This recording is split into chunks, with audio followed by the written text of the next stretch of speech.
Hey, we're just sort of debating whether to allow compact discs on the show. What do you reckon? Let us know in the comments. Should we allow CDs on the show? Like, what do you reckon, Tony? What do you reckon? We should have CDs? You know, maybe one. You're allowed one. One and one only. You know? I want to do one. not today. The rule hasn't been instated yet. Yeah. It's the shit. We're just talking about it right now. We're just feeling it out. We're tossing some ideas. Oh, hey, we're live. How's everyone doing? It's Friday night again. Man, a week goes quickly. I've been back at work this week, but I did manage to listen to 5 records, so I'm kind of ready. Can you hear that in the background? Crying Baby? No. It's not mine. It's the next. No, I thought it was one of yours. No, they don't live with me. Mine are duct taped up in the crawl space, so they won't bother me. What are we talking about? Pro wrestling. Yeah. Okay. This show is kind of like pro wrestling. It's like pro wrestling for records. All right. Let me do the quick housekeeping, as I always do. I've already kind of stopped doing this now. Actually, it's like people know that they should like and subscribe if you like. There we go. And then let's open the chat. All right, Artie's here. How you doing, man? Hello. Good to see you again. Good to be Tony, here. Thanks for coming on, Tony. Sorry about the other week when I had to cancel, but we're here now. Problem. We're here now. Yes, I am. We're all Thanks here. for having me. It's a pleasure. Michael, thanks for coming on. Good to see you. Thanks for having me. You're welcome, my man. Anyone have a drink in their hand this evening? Have any? It's best for me not to drink too much, Right. at all. But I have to for the pain of my issues. I have some things, so I'm good. I hear you. Nice. Yeah. I've got this is kind of boring for people who don't like beer, but I was actually excited to find this today. It's it's Japan's most popular beer, which is Asahi Super Dry. I was kind of excited to find these like slim tall boys. I just described myself, slim tall boy. There you go. Yeah, looks like an energy drink can. It. It's like based on a kind of energy drink. I don't know. It's the highlight of my life today. Finding these. I don't think these like Japanese pressing. Rare beer. Interesting graphics. Yeah. Yeah, it's like some like dry. Dry. Yeah, super dry. And there's like some anime or band on the. Wow. So there you go. Anyway, we're not here to talk about beer. We're here to talk about records. I just got some shit that's like homeless people. That stuff killed the lining. That stuff killed the lining of my stomach. I drank so much of that stuff. Still, I'm kind of sitting here wearing a diaper right now, so I can. Well, I am actually. So that's where we are. We're equal. But no, that stuff really wrecked my tum-tum in my 20s. But whatever. Disgusting. But I'm here now. Hey. And I've heard of that. Steel Reserve. I've heard of that beer. Mm-hmm. Malt liquor, right? It's Steel Reserve. Basically, carburetor cleaner in a can. Yeah. It's kind of like if someone just threw a little rubbing alcohol and just swished it around in a Colt 45 can. There you go. Yeah. It's a nail polish remover. Yeah, exactly. It has a finish of like, oh. Yeah. Wow, sounds great. Yeah. Highly recommend it if you want to get a hernia. Mm-hmm. All right, I have a question. Any Poison Idea fans here tonight? Oh yeah, definitely. Yeah. Everybody likes Poison Idea, right? Yeah. I can't imagine anybody being into punk and hardcore and not liking Poison Idea. Any favorite albums by Poison Idea? Any favorite records? Pick Your King is the best record ever recorded by any band of all time ever. There you go. I like Feel the Darkness. I guess that's kind of like the go-to, but it's good. Yeah. Pretty good, yeah. I think it's our opus. Yeah. Ian MacKaye, Get Loaded and Fuck. I think you want to. Yeah. Artie, any favorites? Blank Black on Naked, I listened to randomly like last month on the way to practice. I listened to it like twice in a row. Yeah. So, Yeah, they're just that TKO. That's the next thing they're doing because I wrote the one sheet for it. You did. So. I think it's already out, Tony. I saw it. Oh, Maybe. where's my money? No, that was a different Poison Idea record that you did the liner notes for on the back. One of the punk. Yeah, well, there was the one from City Gardens. That's it. Yeah. Yeah, because I thought I had that tape, didn't tracked it down, and then I wrote the liner notes for that, and we did another live thing after that. Yeah, Nice. Yeah, it's fun. Yeah, so my first pick isn't Poison Idea, funnily Yeah, enough. all right. But it's a band that some people say are kind of filling the gap that's kind of been left behind by Poison Idea. They're a Portland band. They have a bunch of records out. I think they're a good band. They just put out this record, which is like a kind of singles collection, which I've been digging a lot. Long Knife. Yeah, I like that. From Portland. The record's called Rip City Bonerpunk Classics, Volume 1. Nice name. Yeah, I don't know why they named it that. But it's like their 3 singles, I guess. Split single with Forward from Japan. Some unreleased stuff, maybe, like some covers. The Blood. Does it have the Leather Nun cover on it? It does not, actually. That's a good point, doesn't it? It has 3 covers, and I think one of them was on like an old CD, but there's a Blood cover, The Blood, like the old UK band. Yeah. There's a cover by External Menace, who are an old Scottish punk band. There's I remember to cover that 7-inch, Nice. Yeah, then there's an Execute cover, who are like an old Japanese hardcore band. And those 3 covers actually kind of nicely sum up their sound, like in a way. It's like hardcore, but kind of punky, a little bit of Motorhead.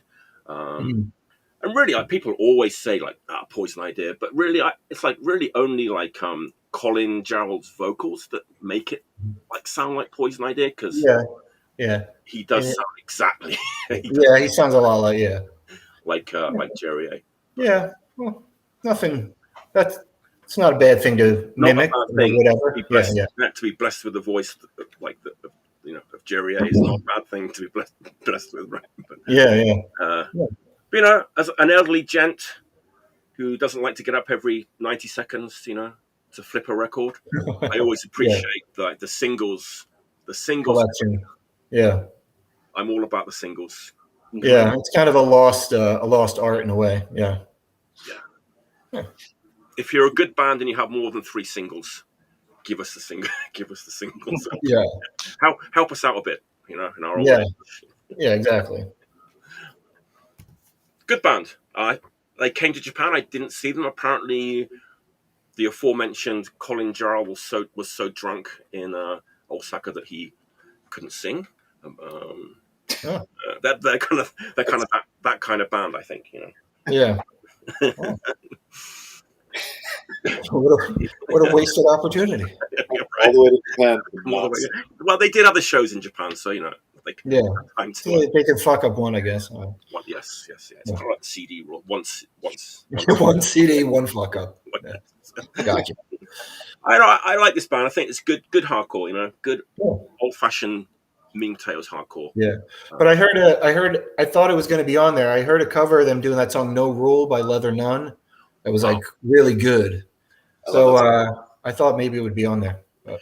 Maybe that's is that new? This is really it spans 2014 to 2020. Yeah, I just I said I just heard kind of somebody sent me a file maybe marked from there, but I thought maybe it would be on there.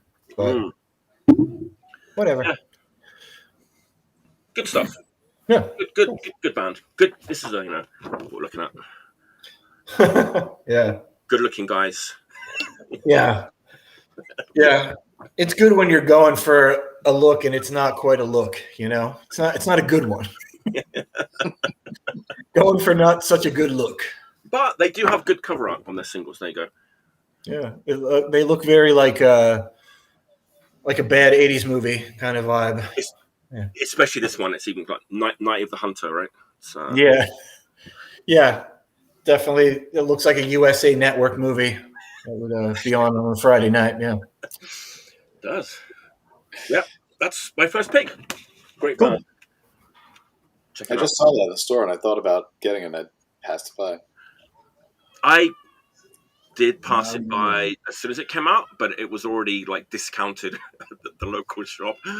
Which I don't know why, because it's it's a good record. There you go. Long Knife. Come back to Japan. Long Knife. If you're Cool. if you're still out there. Yes. All right, Matt. Can you hear that? All right, Artie. It's your first pick. What's your first pick? Okay. Yeah. Okay. Yeah, I don't even know if I'm going to follow any order. Grab this. I've been listening to a lot of Fela Kuti. Oh, Yeah. It's like I don't know a lot of artists in that genre of the Afro, sort of Afro 60s, 70s, 80s. But I know Fela Kuti, so we were on a long family road trip recently, and it's like a 3-hour jag of drive where I just listened to Fela Kuti all the way. It's great for putting kids to sleep in the car. play it now. Put some on right now. Some African jazz. Yeah.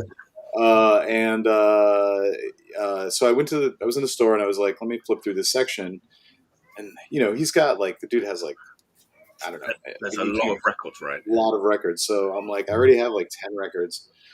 Do I need another one that just to file? And then I said, let me get something else that's sort of in that vein, but I don't know what anything is. So I grabbed this based on the cover alone. Matata. Oh. Yeah. Apparently this came out in 1974. This is a reissue. It was a record store day reissue for 2021.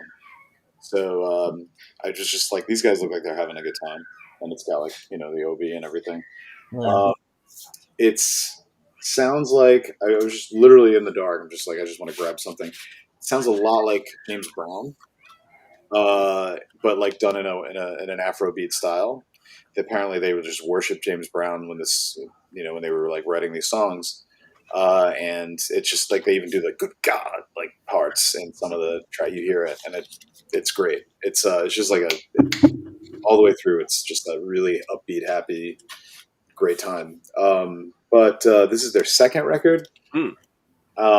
This dude right here, I guess. I don't know. I was reading the liner notes. Apparently, he's like the Shane Embury of the band. Like he joined late, and then everyone else left, and he just kept it going. So it's apparently their first record was a lot more like probably African sounding, and then this guy kind of came in. He was sort of European African, and he's like brought the James Brown into the mix and brought the keyboards into the mix, and so this is all I know from them. But this is a great time, and I don't know if the first record's anything like it. I'm gonna check it out. So yeah. Nice. It's 12 tracks put up by Light in the Attic. We're great with reissues. So, yeah, that's it. Cool. I love all that like 70s Nigerian stuff. Yeah, me too. Yeah. These guys were from Nigeria, right? No, they weren't from Nigeria, actually. Oh, okay. Yeah, they're Kenyan. Okay. Can you believe it? They're from Kenya. So, yeah, I guess like Nigeria and Kenya were like the two main countries like putting out that kind of music. Like at the time. Yeah. And I guess they got on some BBC competition for the best African band, because everybody, being African is super hip in the 70s. So these guys won that competition. So they broke into Europe.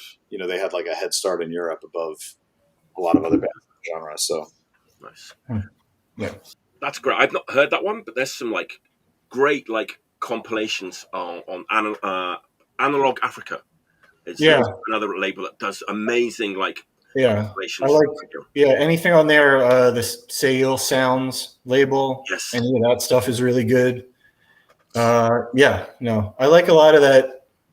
Like West African and like all the stuff that they've taken, like the modern music that they've taken, like off of like SIM cards and stuff, and made compilations out of. Like that's pretty interesting. Yeah, Tony. Is it my go now? Yeah, Tony, go on. What's your first? Go ahead. All right. 7 inches are allowed. You're allowed 1 7-inch. You can have as many 7 inches as you like. Well, I just have one. Only one. But I have one. All right. So my first pick is Suiciety. They were a band from Fort Worth, Texas in the early 90s. They did 1 7-inch that I'm holding right here.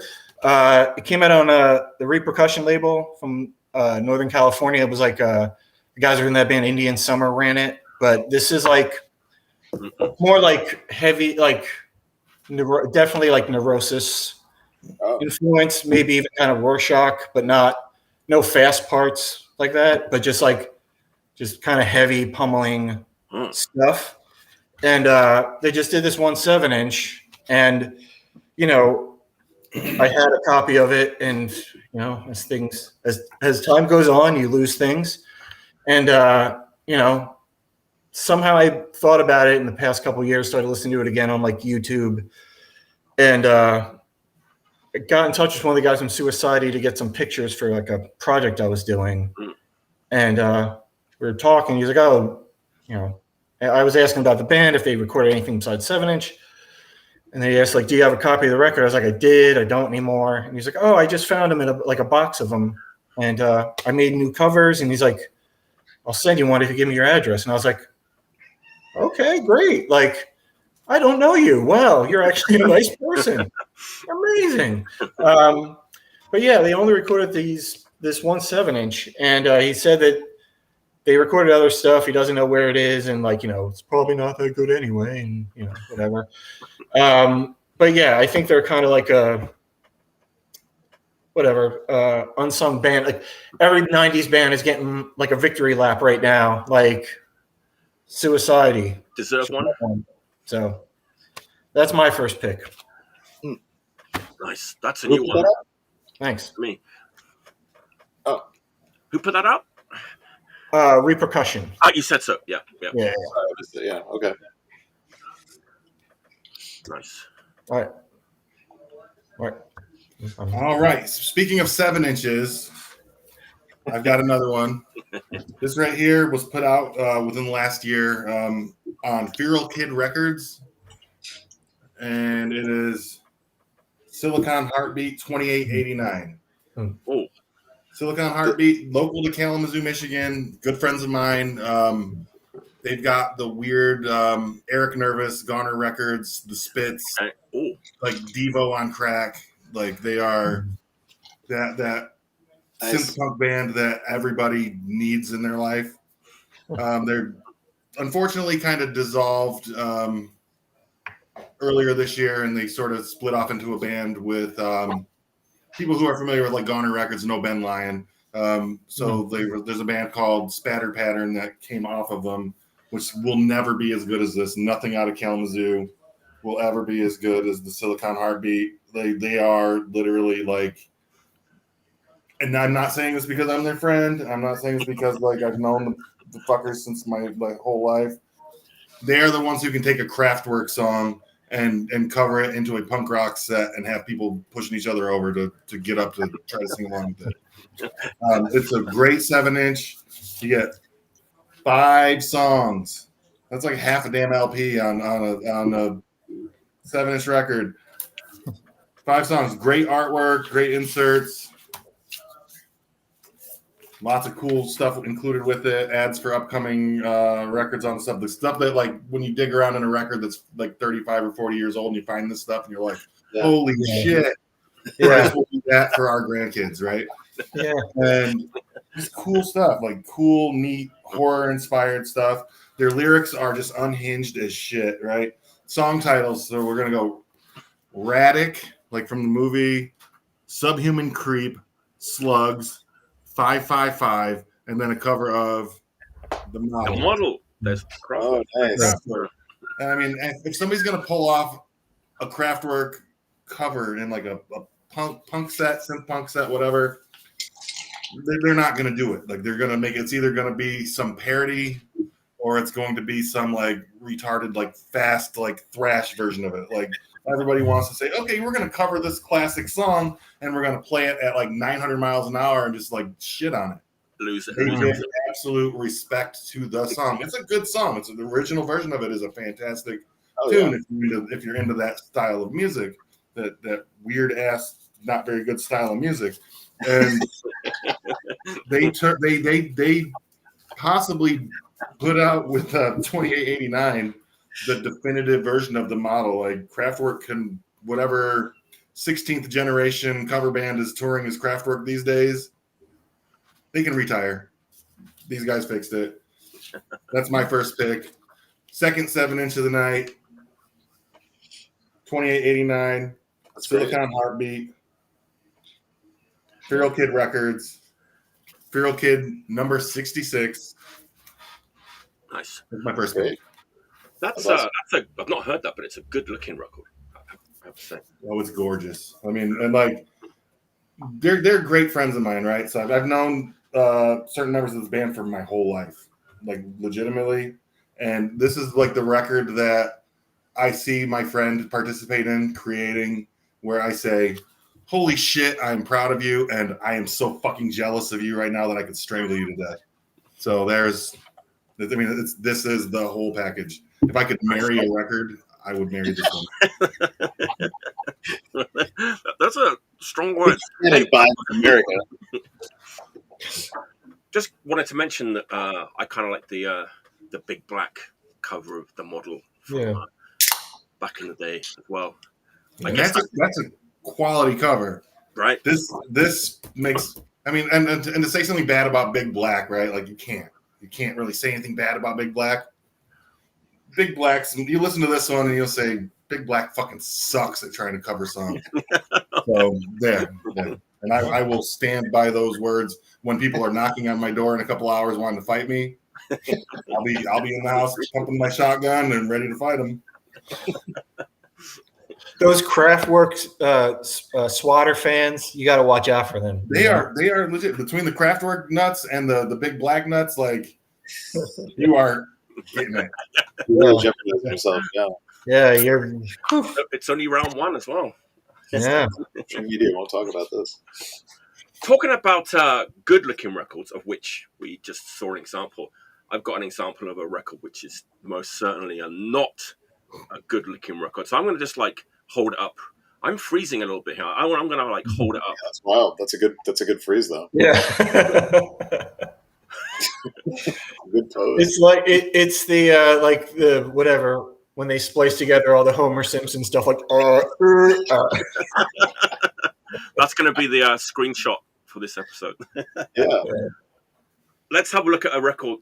Maybe somebody here might know this record. It's new actually, but I'm going to say this is not a good-looking record, and the name of the band is not one of my favorite band names of all time either. So let's see what you think just by band name and cover. If you know the record, that's fine. But if you don't, have a wild stab in the dark of what you think this might be. Yeah, no idea. Right? Please. I knew that would be the reaction. So it's Black Bacon. Yeah. And then this kind of cartoonish, well, not cartoonish, it is a cartoon artwork. Is this a Brian Woolsby? It kind of looks a little bit like a Brian Woolsby. I don't know if he doesn't say so on the jacket, but hang on a second. This guy looks a little familiar. Who's this guy that we've just been talking about in my my first pick? From it doesn't look much like him, much, I have to say, but it's Jerry A. Jerry A. Yeah. Gotcha. All right. So that's why you brought it up. All right. This is kind of a hard sell, but trust me, this like blew me away. It's like basically it's a Spanish band, and then with a guy from Poison Idea and Jerry A on vocals, and it's brand new. I guess at least one of the members of the band was in HHH, which is like the old like Spanish hardcore band, who are a really good band. first of all, like Jerry A sounds fucking incredible. He sounds exactly like he did on like those classic records. You know, he sounds amazing on this record. And the songs are really kind of like the mid-paced, like more like hard rocking songs from that era of Poison Idea, from, you know, We Must Burn. And that, you know, there's no fast songs. They're all like those like mid-paced, like anthemic, super catchy song. I was like super surprised by like how good this is. And in fact, they're going to tour Spain. Like, people like this record, so they're going to do a Spanish tour this month, actually. But don't be like me and judge this by its cover and its the band name. It's really really good. Yeah. I did the drunk test too. I listened to it drunk last night, and amazing. And I listened to it again this morning, and it sounded just as good as it did. That's interesting. American Leather Records. Oh. There's the back cover. Yeah. Black Bacon. I don't know where the name comes from, but great stuff. If you like that kind of mid-paced, like more like rock and roll, hard kind of side of Poison Idea, this is like 8 songs of like that style, and all the songs are really good. So cool. Check it out. Without all of that information, I would see that record and probably flip past it. You know. Exactly. Yeah, you would. You would. Yeah. I think most sensible people would. Yeah. And on the opposite side of that coin, I would see that absolute like autistic mess, and I would be drawn to it. It reminds me of like the worst of like 1980s like war metal, but like also Peanuts by Charles Schultz. Right. I let us know in the comments. It looks like Brian Woolsby's. Like, people either like or don't like Brian Woolsby's like cartoons. It kind of does look like one of his. It does. So I've got in the room behind me on the wall. There's like a picture of myself that Brian Woolsby drew. Oh, really? Wow. It's not, and I'm not going to take it down because I don't want to stand up. But like, yeah, like he's done a bunch of different flyer art and record art for us, and wow, quite a bit. Yeah, lots of flyers, and it's a you love it or you hate it kind of thing. Like, there's no middle ground. Like, I think it's like the cross between like Autistic Nightmare and Peanuts. Like, I love it, but I can look at like the 7 seconds record covers and understand why somebody would just like want to burn it. Like, it's actually pretty detailed. You can't like see it on the camera, but that's actually quite a lot going on. It's like color and contrast, and way too much shit happening in way too small of a space. Right, and you've got like the tragedy birds and a guy on a skateboard, decapitated head. Hey, actually, when you explain it, it's better. You know, that's my job. No, I think it's great. Buy the pressing. The record is called "Every Action Has a Reaction." It's the name of the record. This is going to be real easy to get right. American Leather. Check your local emporium. Don't flip past it again. All right. I wonder why Michael didn't want to stand up. Do you think he's not wearing pants? I was going to ask him, why didn't you want to stand up? But it's fucking hot in here. I got to plug in the fan. Okay, it wasn't. It was there we go. It was Mario Riviere did the artwork. Ah.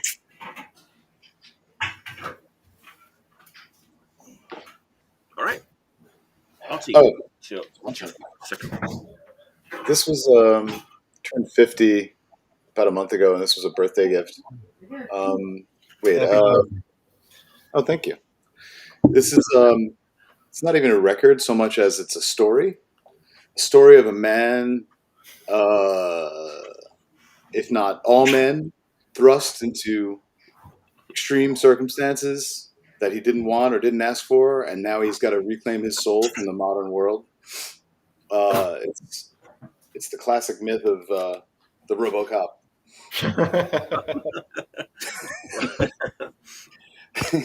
This was Look at that. yeah, this is something else. Is that like one of those like waxworks? Like, yeah, when I touch it, I get super fingerprints. duper. Yeah, it's from well, no, it's not even Waxworks. It's from Sony. Oh, Pictures. But they reissued this in like 2015, and I guess this is just like they've been keeping it in press. This is the Barnes and Noble exclusive version, which I got for my birthday. You might not know, Barnes and Noble is like a little cult, really little known bookstore here in the United States. DIY. You know, only like really cool people know where to find it. But this is the soundtrack to RoboCop. It's a gatefold. The unfortunate part is that this is the only, like, they have all this room for cool stuff. I mean, this is cool, but they could have put like liner notes, movie stills, you know, like something. But this is what they got. And then there's even like inner sleeves, and they're just like black with the OCP symbol on one side. So I feel like it's a missed opportunity graphic wise. It still looks cool and it's cool to have, but you know, and there's no inserts or anything. All the credits are on the back. It's like one of those things where I literally just can't putting fingerprints on. You're like, why did I eat a whole bucket of KFC and touch this record? I can see my face in that. It's amazing. Yeah, it's great. It's great. And it's on the RoboCop's color vinyl. So yeah, this is it's great. I don't typically get soundtracks, you know, but I got this and I'm like, well, I'll listen to it, check it out, because I've always, you know, it's one of my favorite movies of all time. It's one of the best movies of all time, objectively. But I put it on and it was like great. I put it on while I'm working, and it's like you're in, you know, just the whole like bum bum bum bum bum. It's so like glorious. It's just great. And all the interstitials, like the little news sounds, are played by the orchestra. Really, it's a fun listen, and it's also just like a cool item. I feel like they could have added a little more to it to make it worth what it probably cost, but it's definitely worth owning. It's like put it on when no one wants to hear the shit I usually listen to. So, you hear some classical music. But who's the actual like composer? Like who? Basil That guy. Yeah. Basil, that guy. Oh, okay. That's Basil. Yeah, no, I don't know. I guess he's done other stuff. That's like Basil. Yeah. Wow. Yeah, all the song titles are just great too. Like "Helpless Woman," Jesus. "Gas Station Blow Up." Like you really kind of know what's painting the picture. Yeah, you get the picture. Murphy lives. Murphy dies. Robo lives. It's like I'm watching the movie. Yeah, so it's this is my second one. I've been rocking this a few times this week. Cool. That's beautiful. I love the way it kind of lights up your face when you. Yeah. I would love to slice my face off and put it on a cybernetic body if that were an option. But based on what Tony was telling me earlier, it sounds like we're not far. Yeah, the future is now, man. Future's now. All right, my take. All right, this is actually a nice looking record. It's always one of my favorite record covers. Cool. But Micronotz,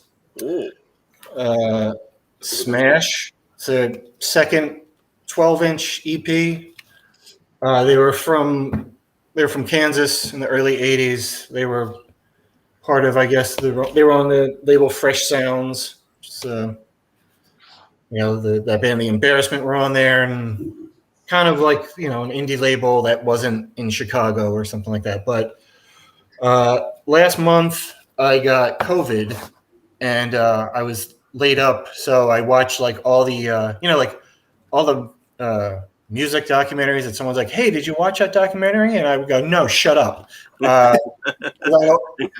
All those movies, that's what I sat and watched while I was sick. Like that was like my bank of what to watch.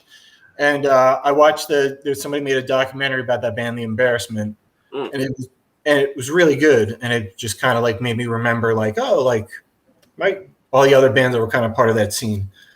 But yeah, this is the second album they did It's I guess it's kind of like, it's 1983, like Midwestern, like I don't know, the rhythm is kind of whatever, like birthday party-ish, Okay. kind of like tribal rhythm, but like not gothy.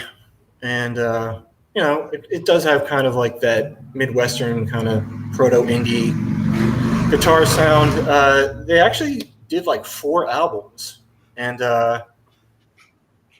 one of them, like, they did 4 albums. They did 2 with one singer, and then they did 2 with another who had like a weird, like, just had a voice that didn't fit the band. I tried to go back and listen to it, and he had kind of like a weird, like, Cookie Monster gravelly voice, and they were kind of like a melodic band, and it didn't really fit. Okay.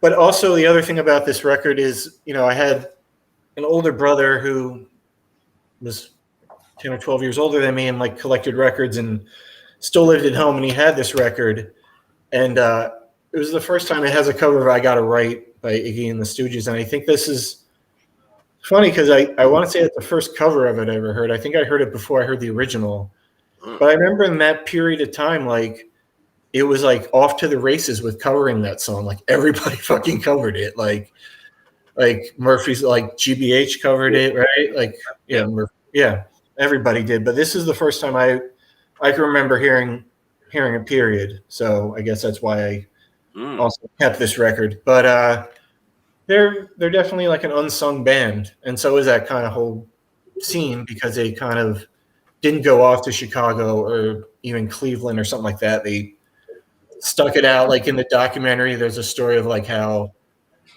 like John Cale played in their town and was like, "Oh, I like you guys, and like come to New York and I'll produce you." And like they drive to New York, and he's just like, "If you give me $10,000, I'll produce your record." And they're like, "No!" Like even they were like, "That smells foul." Like, and they just drove home and put out the record themselves, and like, commendable.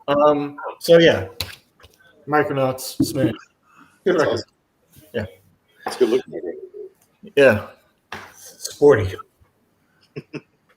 That looks a little bit like that Harmonium record, the Krautrock. Yeah, the color scheme is kind of similar, right? yeah, you're right. Yeah, it's cool. Yeah. It's cool. It's a good looking record. Yeah, nice. Band name sounds familiar. I don't know why. Maybe Paul has mentioned before on the Facebook group there. Micronotz. There's another record on that label that's kind of like the white whale of like whatever. Like, my brother didn't have it, but it was at the radio station that he DJ'd at. It's a band called the Orange Donuts, and it was always this record. Like, did I remember? Like, was that some dream?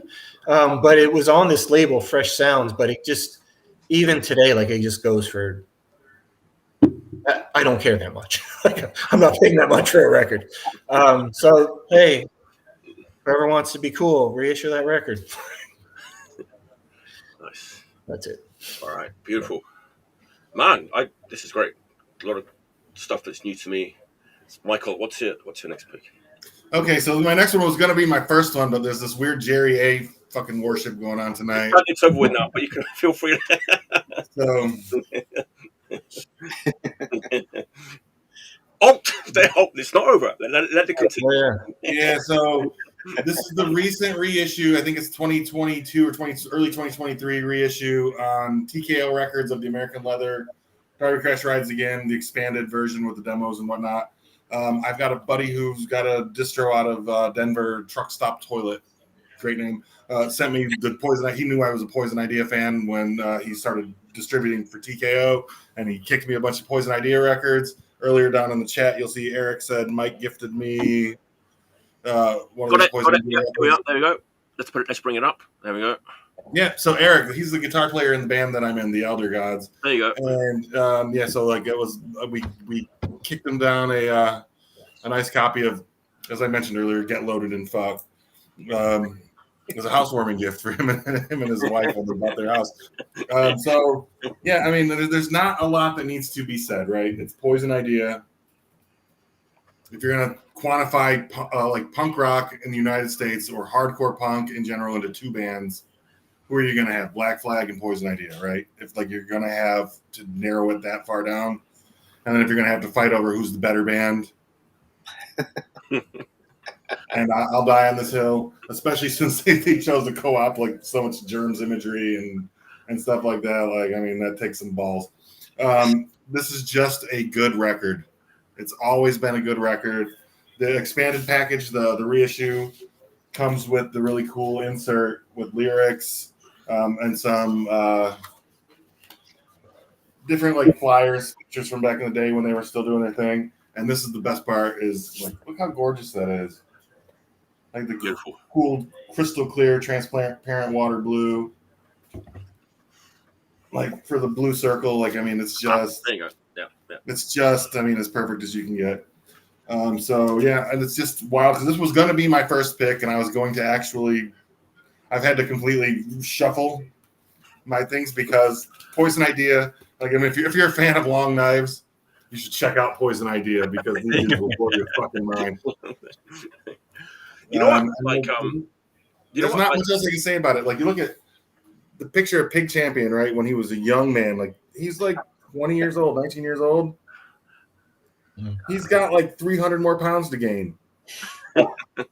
It's a long way to go. Yeah. Fun fact, Poison Idea was once called the heaviest band in the world. Yeah. And I've seen videos of them where every member, including Jerry Lang, was sitting down while they played. Oh God! Well, when I saw them at City Gardens when I was in high school, and it was a pretty high stage, and there were steps up to it, and Pig could get up them, but when they were done, he had to get on his ass and scoot down step by step, and then get up and walk.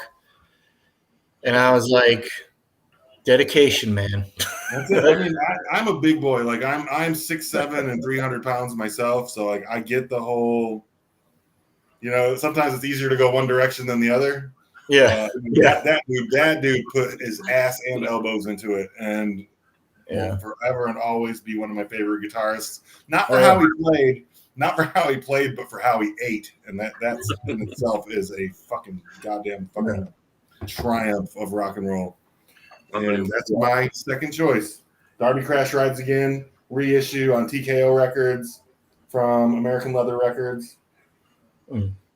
Beautiful. Michael, you know what? Like, was a real like nice. Like, I'm quite often like down on like live recordings of like hardcore punk bands. But man, the live stuff on that might be my favorite part of the record. It's incredible. Absolutely. Like it's for somebody like so I wasn't there. I came into punk rock in the mid 90s, in the early to mid 90s, and there was Lookout Records stuff is what I got brought up on, and like old school bands that didn't exist anymore. And to hear this stuff, it was like a time capsule into where I should have been. Now I think about it, I'm like, if I was there then, I'd be super fucking old now, and I'm glad I'm not. But like, that was where, when you want to be inspired by something, when you're 16 years old and you want to start your band and you want to really find some inspiration, you find that shit right there. Wow, I was going to mention that. That's weird that guy threw that in the chat. Robert. Yeah. That's an amazing scene, right? I love that. I could watch that over and over. He's just like turns around and he just keeps eating the eggs. And I fucking love it. Yeah. It's amazing. It's funny, like, I almost didn't pick that up. I think, do I really need? But like, for me, like, just for the live stuff, it's totally worth it. It's fucking. Yeah, I think they're like one of these few bands out of that era that are blessed with like a lot of good live recordings. Right. Like they're just, you know, just really lucked out in some way. Because you're right, every one of them is not like filler. Because at the end of the day, like, what's a hardcore band going to do? Like, do a 15-minute jam on a song? Like, you know, it's not going to be that exciting. So, yeah, but I think for some reason they have been like blessed with like. I think so. Yeah. It's like, you know, you get a reissue and it's like, oh God, it's like a bonus disc of like live. Yeah. I don't need this. But in the case of Poison Idea, we need it because it's so good. It's so good. Yeah. Exactly. Yeah. Absolutely. All right. Cheers, everyone. Cheers. Cheers. All right, bear with me on my next pick. I've been like, everyone who knows me knows that I love like the new wave of British heavy metal. So it's like There's like some subgenres of like punk and whatever I'm real picky about, but in the case of like the new wave of British heavy metal, I literally like all of it. I mean, for the like, it's like there's nothing I don't like. But this is a good one though. It could be kind of obscure. I got it recently, and I was happy to get it because the original is kind of hard to find, but it's been reissued twice now, actually. Once by Svart Records from Finland, and then it got reissued again by High Roller from Germany. High Roller is the label for all these like old like hard rock and metal stuff. We're going to Jersey, 1981. Not New Jersey, but like the Jersey, which is a weird little island kind of between like the UK and France, which doesn't belong to either. In fact, look it up. Look up. It's got a very interesting history, which I'm not going to go into now. But it's basically like self-governing place where a lot of rich people live and don't pay tax and stuff. But I don't think there was like many bands from Jersey. This band were from Jersey, and also not many new wave of British heavy metal bands from Jersey as well. I want to say so. Maybe the only one. Legend. Oh wow! I love. See, like that's to me, like I see something like that in the record store. I'm like, how do I get to that? That's totally up my alley. Yeah. 1981. Anything better? Like black. I love all this stuff. Like it's like punk. You know, it's like this very black and white underground. Underground DIY. You know. Like, beautiful. I'm obsessed with this stuff. Like super like raw production. Yeah. The guitar tone is ferocious. It sounds like molten lead. It's like unbelievable. But they're kind of like a complicated band. This is not like your sort of Raven. They're not Raven or Saxon. It's a little bit sophisticated. I'm going to use the word sophisticated. They're kind of playing a little bit above their level, like Iron Maiden did, like in the early days. Like a Wishbone Ash. Nice. They have that. Like, I know, old man rock. Well, they still have that like little like 70s feel to them, right? Yeah. It's a little bit earthy. Yeah. A little bit like maypole dancing and like rural English villages, and you know. See, look at my eyes. Yeah. Like, you know, Hammer House of Horror and like, you know, Possessed and, you know, Dracula in the 70s. You know what I mean? Yeah. You know, like it's got that feel to it, that sort of Hammer Productions. Hammer Productions, yes. Exactly. That's exactly. And you've got Eggy Albert on bass. I don't know who any of these people are. I love that guy. That guy. And they supported Thin Lizzy the one time that Thin Lizzy went to Jersey. Of course, Legend supported. There was no one else. Yeah, that's like the one time it works out that you're the only band on. There's literally nobody else. On the island to. It's either that or the puppet show. Yes. There probably was a puppet show as well. Literal Jazz Odyssey going on.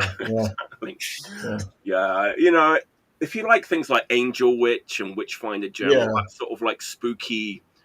Yeah. Like mystical. Do you like Jameson Raid? Do you like that band? Yes. Yes. They're awesome. Which also has like a great black and white cover as well. It's kind of like 1 foot in the 70s.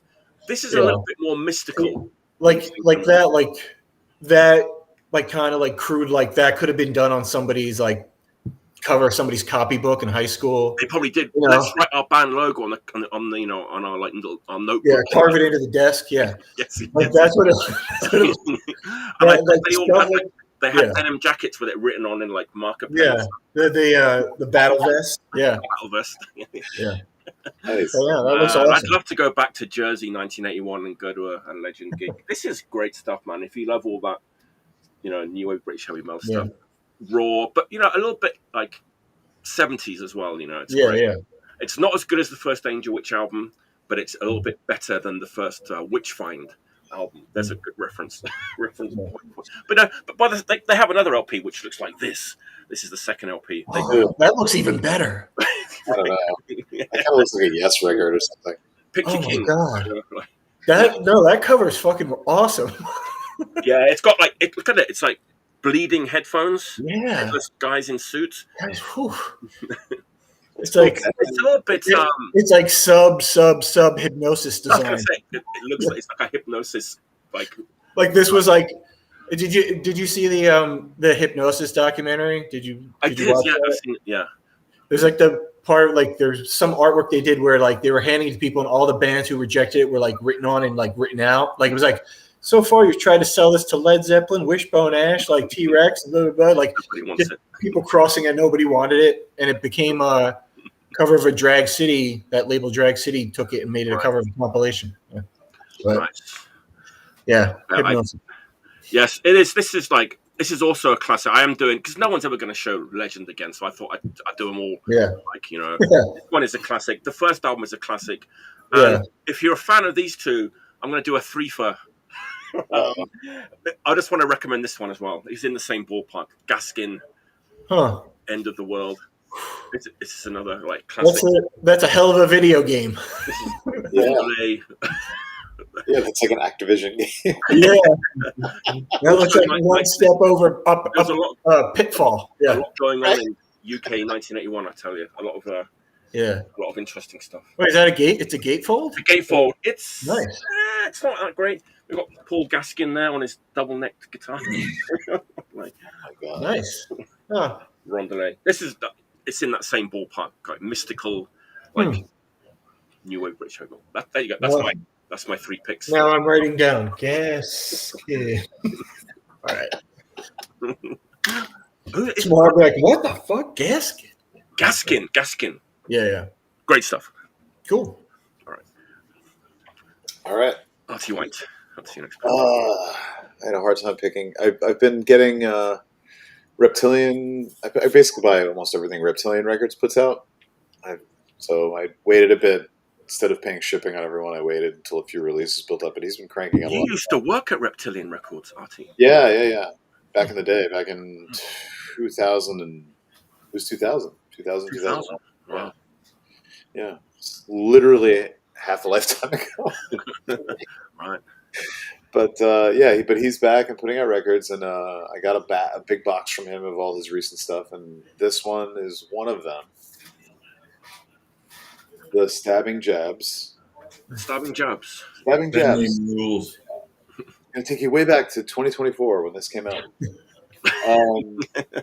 It's red. The Reptilian version is red. Dropping all the...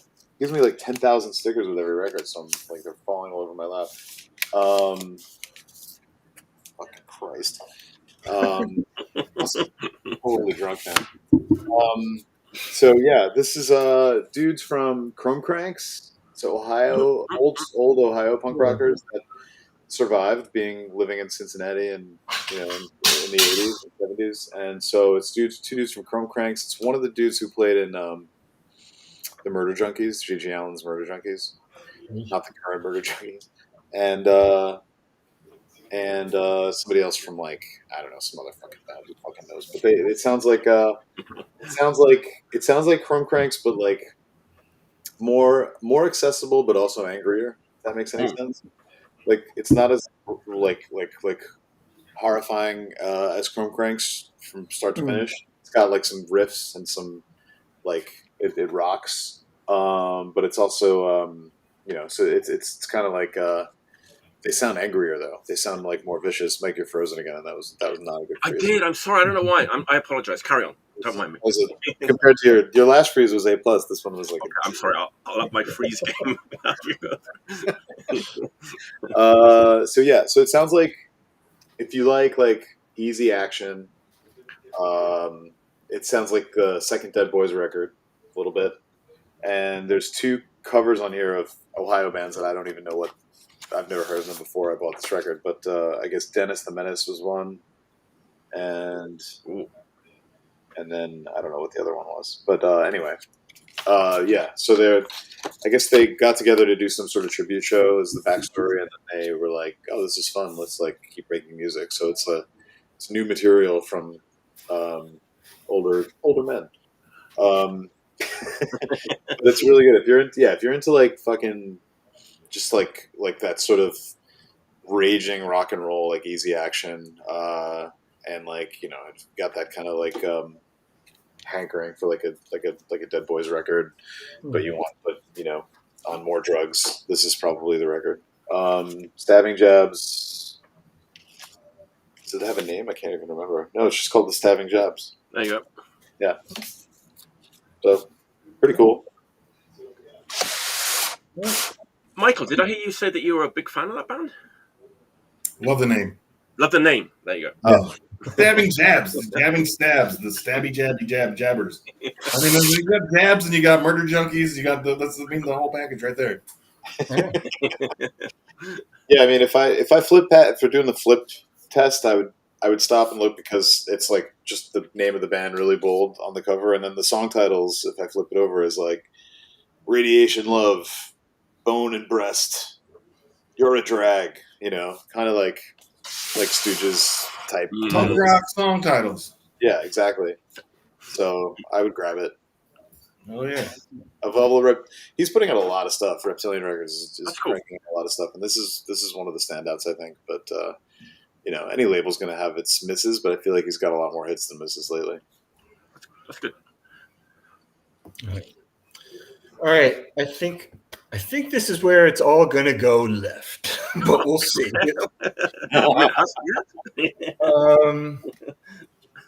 Spirits known and unknown. Leon Thomas. That's Leon Thomas is wild, man. Yeah.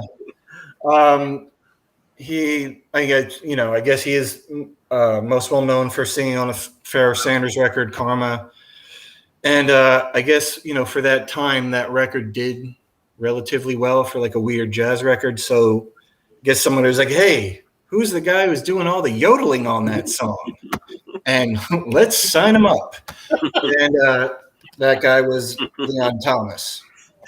So he got to put out a bunch of records. This is the first one he did. And it's pretty much like it's guys from like Pharoah Sanders band in it, like Cecil McBee and Richard Davis. Lonnie Liston Smith is in it. Nice. And the whole thing with his voice is like, it's kind of, I don't know, it's kind of, I guess it's maybe his version of scat singing, but it's sort of a yodel and like a Native American war whoop. Like he'll just start going like, like jumping his voice up and down to the music. And it's like, it's fucking beautiful, but it's also very like, can be a little disalarming, if you're not used to it, I guess. But this was a record like when I was really like mad for like trying to collect all these like jazz records, like in my 20s. I always wanted this, and it was always like a little out of my price range. And then, we live in 2024 where there's a record store on every fucking corner. So they opened a record store in Sea Cliff, Long Island. Oof. And I went in there, buy records, flipping through records, and this was in there. And I was like, well, it was almost like, I think I should buy this for the 20-year-old in me. Like the 24-year-old me would agree with this price, like, but not back then. So it was sort of like that was my justification for buying it now. Like, well, I'm doing it for that guy back there. Make him feel better. But it's an awesome record, and I guess it would fall into the spiritual jazz category. Right. But yeah, he got to do a bunch of records. Like, God bless him. Like, he really got to make a living off that voice. So yeah, this is kind of what I actually listen to. I have that record too. I'm a big fan. Oh. Yeah. Well, that Pharoah Sanders Karma LP is like one of my favorite records. Yeah. I'm like any genre, and he's an integral part of that record. Yeah. There's some people like, well, like just if it would be better if like he wasn't on it. I disagree. I think he adds like so much to that record with his. Oh yeah. Right. Definitely. Yeah. No.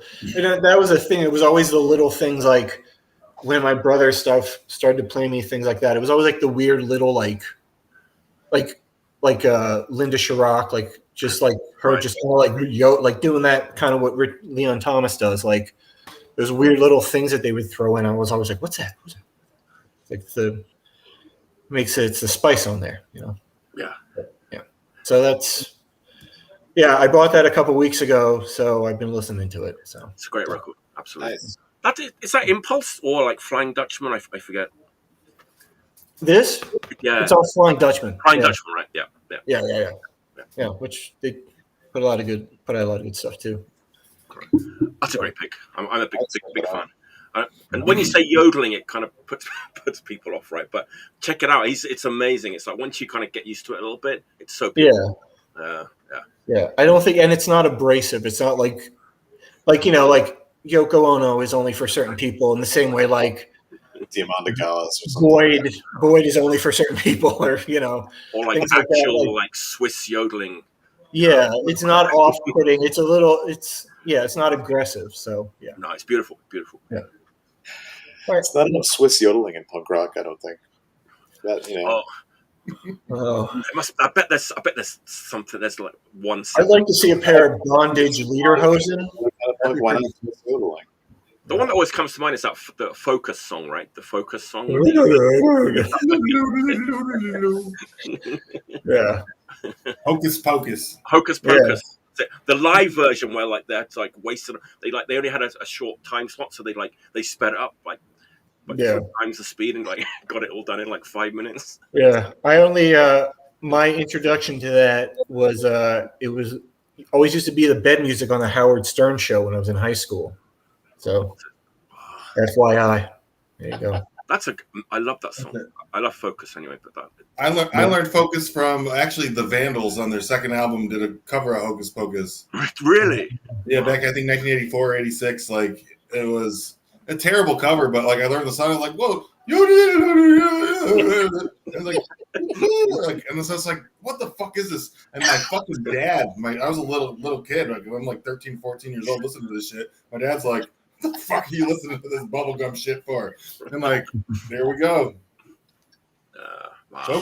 Hocus Pocus. I mean, if you're gonna rhyme your top single with your band name, like, how fucking sick is that? Like, all you have to do is one song, and you will live in poverty, but like high class poverty for the rest of your lives. You don't got to work another day again. Poverty, yeah.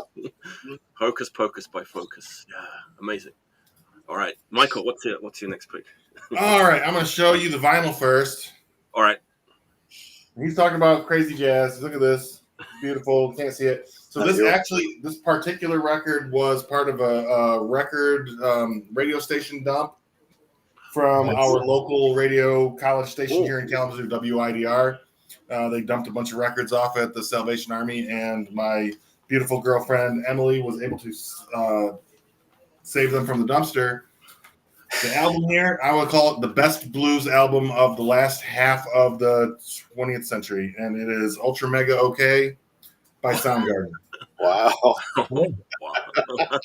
This is the original. It's got the notes from the college radio station written on the record jacket. Ooh. It's got "This belongs to WIDR" written on the actual label of the record. But this is like when you think about Soundgarden, you think about the early 90s like generic MTV grunge movement and Black Hole Sun, blah blah blah, and like they were a good, competent band, right? Like they were a band. Chris Cornell, I'm gonna say, like, as much as this probably makes you sound like a fucking douche, was like probably one of the better singers He's who amazing. has come out of popular music as far as like an actual good singer goes. Like they're much better vocalists. No argument. But as far as singing goes, he was a great singer. When I was a kid, me and my little brother, we used to listen to Soundgarden, Come Stand Me Up, and like all this stuff because we didn't know any better. We thought the music was cool because it's what we were supposed to fucking think it sounded cool because what everybody said sounded cool, right? And I had never heard this. I heard MTV stuff. This right here came out in 1987 or 1988 on SST Records. Greg Ginn approved this getting put out. Like this wasn't like some dude at like Geffen Records saying, okay, we're going to pump out like 16 more grunge bands and see which videos fucking get the best hits.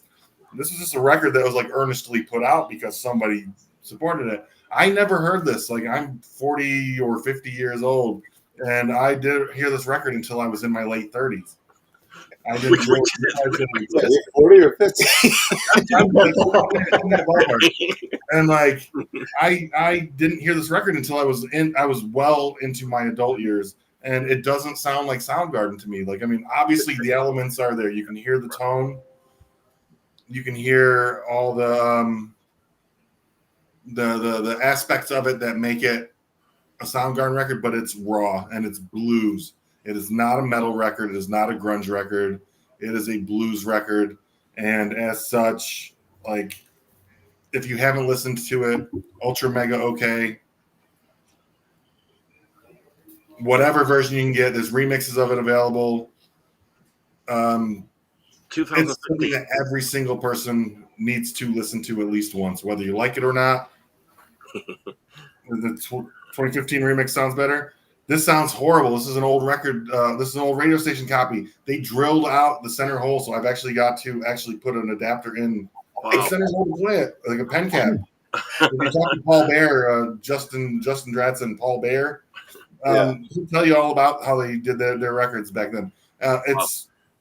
The record's been beat to shit. This particular version of it has been beat to shit. If you can get a good copy that's not like doesn't sound like somebody wiped their ass with it, get it. But if you can listen to one that sounds like somebody wiped their ass with it, like I'm listening to 35 years of like blues on top of blues with this one.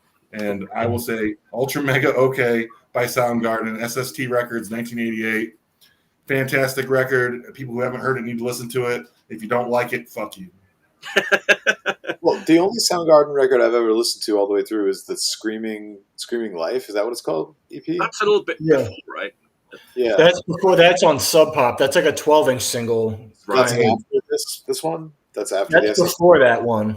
That's Okay, before the SST record. Okay. Man, But that's I good. That's good as hell too. But the SST Yeah, record will that's change good. your fucking life. Does that have? That's the one with Full On Kevin's mom on it. That song is on there, I think. That's a jam.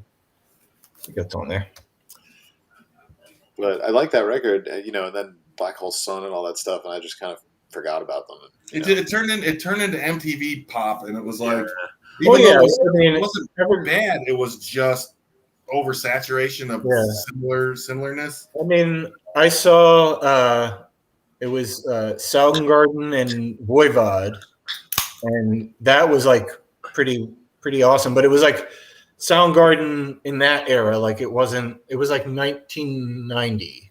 So it was before they got signed, but they were popular enough, and like it was like a package tour. It was Faith No More, Soundgarden, and Voivod. Soundgarden and Voivod. Yeah. And it's funny, a funny story that I've got about that tour that I only can speak through the lens of my friend, Dan Kubinski from Die Kreutzen. Faith No More got Die Kreutzen's spot in that tour because the record label wanted to pay for them. Oh wow! Die Kreutzen was supposed to be on that tour. Oh, that's a bummer.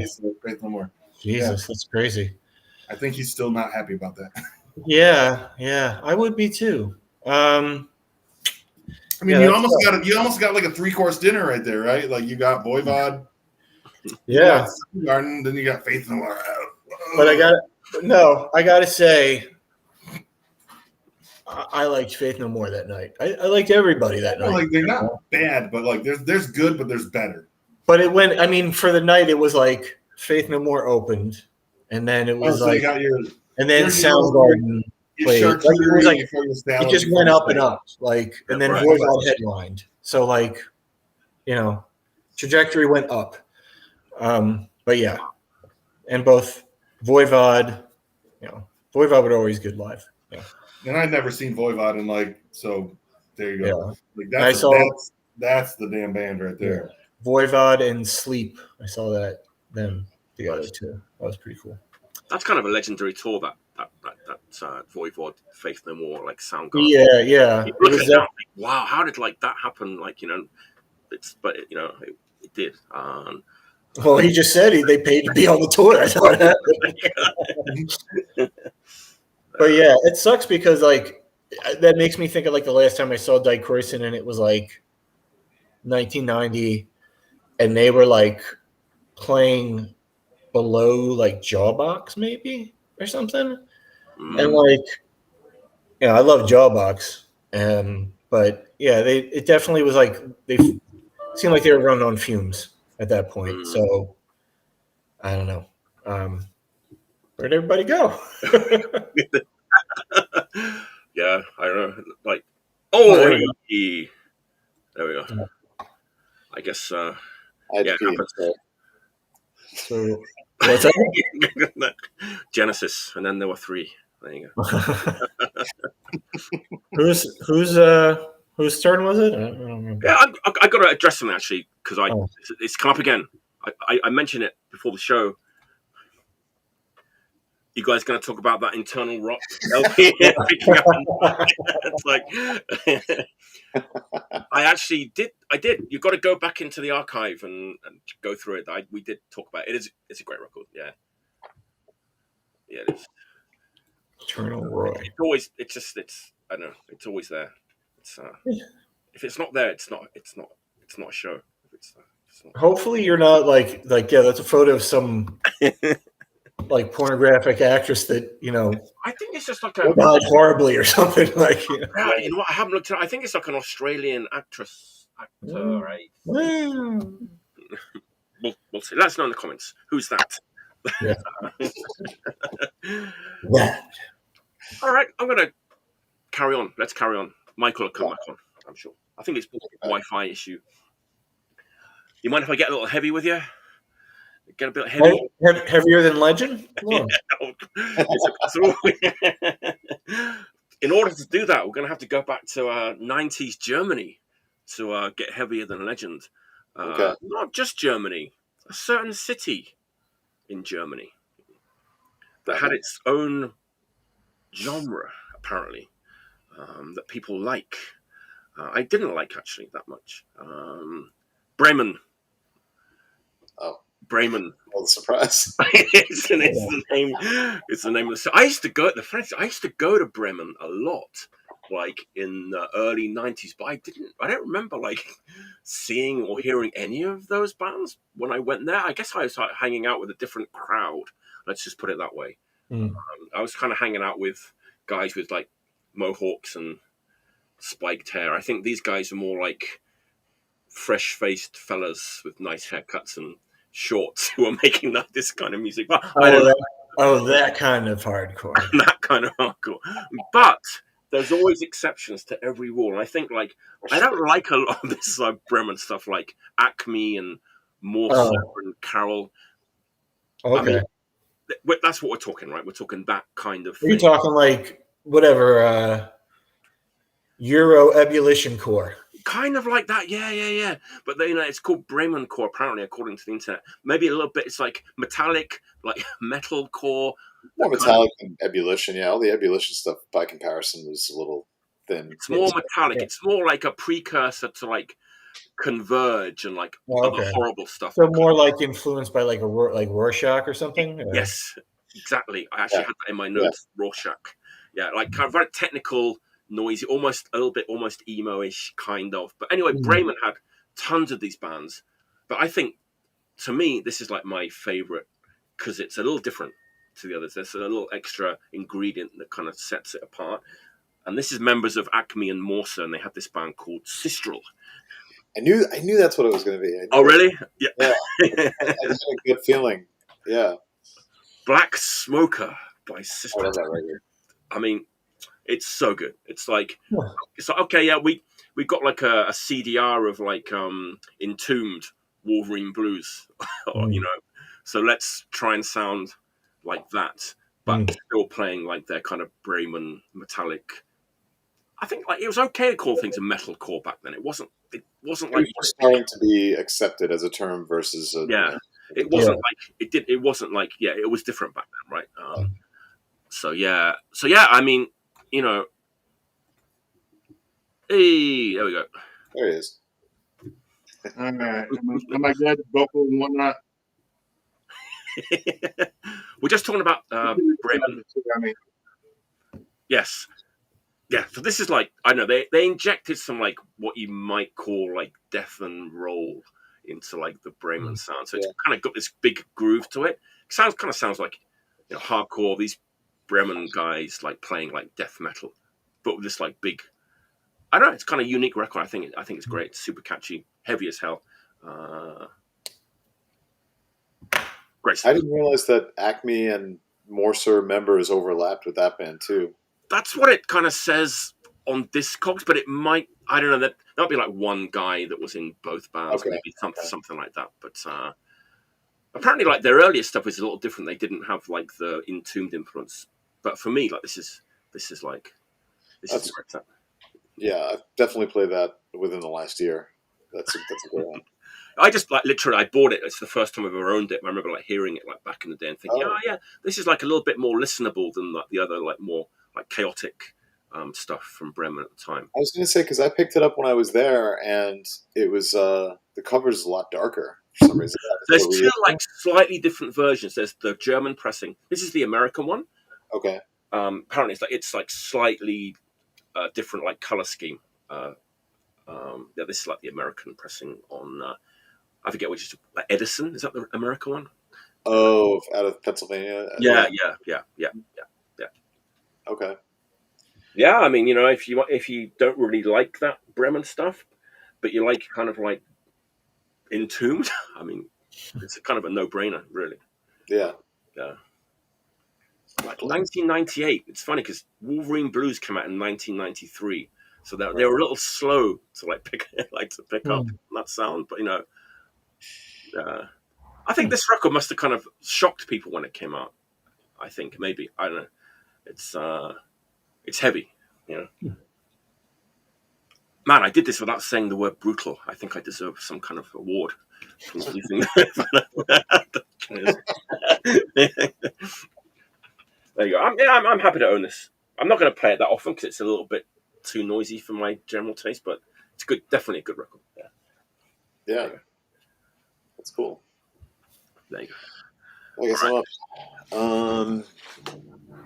I don't know. I picked out too many records again. I just grabbed like a bunch. Let me see. Hold on. All right. Let's go with these one. All right.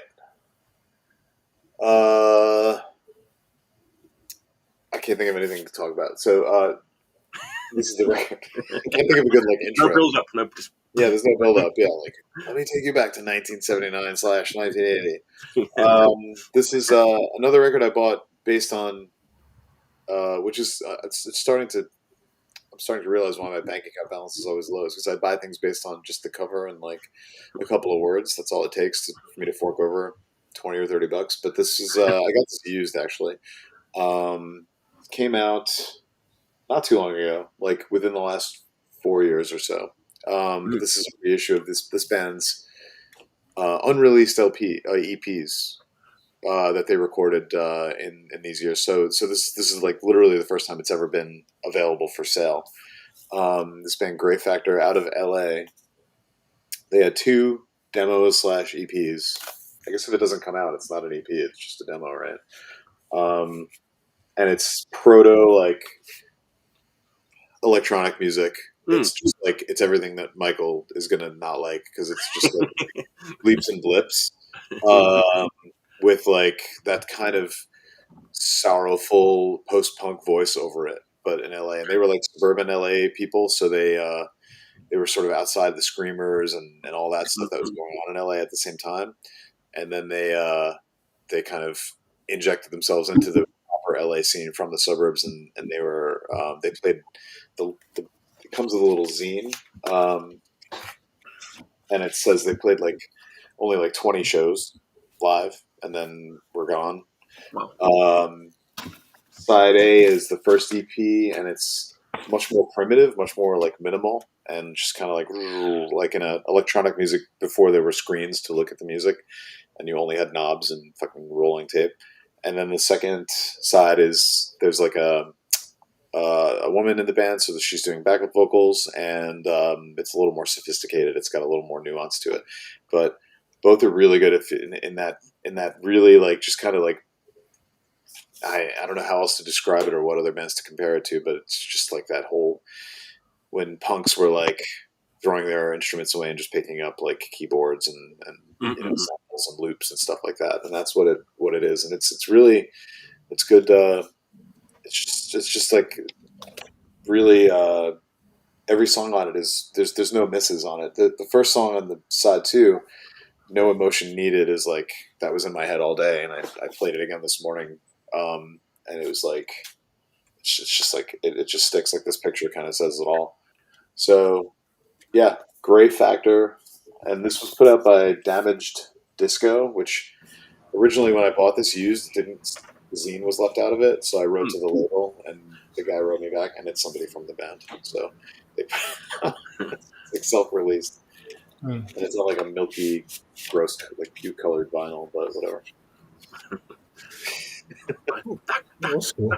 It looks cool, yeah. I'm interested, but like that photograph reminds me of another record, but I can't think what it is. I'm like sick of it all. It reminds me of that Human Therapy. Do you know that Human Therapy 7-inch? It's on like Toxic Shock, I think. Okay. So the cover's kind of like that, like it's them looking down. I don't know, but that that cover is like you said, like you just see that, and you're like, oh, like it. Yeah. So the box is in the same way, like if it's a picture of a dude, like jumping up in shorts with a big X on your hand, like, yeah, I know what that is. I want that. Exactly. Yeah, because all the signals are here. Yeah, or whatever, like it's black. It's black with white printing, and it's sloppy. I need that. Yeah. Yeah, I was like, at worst, this is interesting. At best, it's really good. And it's really good. So yeah. Name of the band's good too. Yeah, great Factor. It's got vocals. So if it were just the bleeps and blips, I'd be like, but it kind of ties it together in a early Human League kind of way. Oh, okay. Yeah. Okay. I'm a big fan of that. Okay. Yeah. Nice. Pre-pop Human League.